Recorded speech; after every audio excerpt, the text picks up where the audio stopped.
जय माता दी। स्वागत है आपके हमारे चैनल पर। आज हम बात करेंगे नवरात्रि के दूसरे दिन पूजा विधि ब्रह्मचारिणी की कथा के बारे में। नवरात्रि के दूसरे दिन देवी दुर्गा के ब्रह्मचारिणी स्वरूप की पूजा की जाती है। मां ब्रह्मचारिणी की तप, त्याग और साधना की देवी माना जाता है। इसका स्वरूप अत्यंत दिव्य और सरल है। उनके दाएं हाथ में जप की माला और बाएं हाथ में कुंडली रहता है। उनका रूप तेज और संपूर्ण होती है। त्याग शांत और सौभाग्य है। कथारंभ। पौराणिक कथाओं के अनुसार राज हिमालय में रानी मेन के घर में पार्वती ने अवतार लिया था। तब माता पार्वती बड़ी हुई तो उन्होंने ज्ञात हुआ कि मैं भगवान शिव को ही अपने पति से स्वरूप में प्राप्त करने के लिए जन्म है। नारद मुनि ने भी माता को यह बताया कि यदि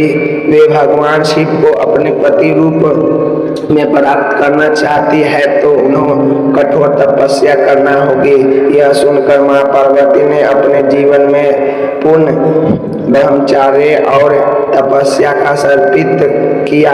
माता की तपस्या। माता ब्रह्मचारिणी ने हजारों वर्ष तक घोर तपस्या की। उन्होंने परम के केवल फल फूल खाकर जीवन बिताया। फिर कई वर्षों केवल शाख हरे पत्ते पर जीवन व्यतीत किए। कुछ समय के बाद उन्होंने सुख विकल्प खाकर अपने जारी रखा। अंत में निराह होकर केवल वायु पर जीवन यापन करने लगे।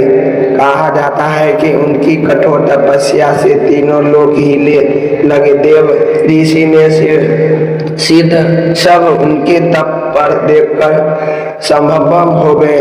भगवान शिव प्रसन्न हुई। माता पार्वती की इस अद्भुत श्रद्धा और कठिन ब्रह्मचर्य अंत में भगवान शिव पसंद कर दी। उन्होंने प्रकट होकर मां की तपस्या स्वीकार की और उसने पत्नी के रूप में स्वीकार किया। यही कारण है कि स्वरूप में ब्रह्मचारिणी कहा जाता है।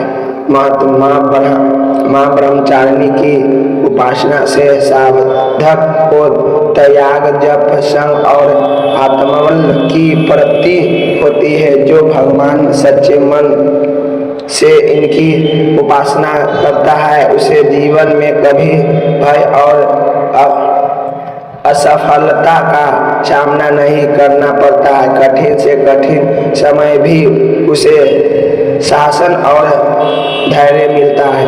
पूजा विधि। नवरात्रि के दूसरे दिन प्राप्त स्नान के बाद शुद्ध होकर मां ब्रह्मचारिणी की प्रतिदिन चित्र के सामने दीप जलाकर पूजा करें। उन्हें फूल रक्षक चंदन बेलपत्र अर्पित करें। श्वेत वस्त्र, सफेद फूल और चीनी और मिश्री के भोग विशेष प्रिय।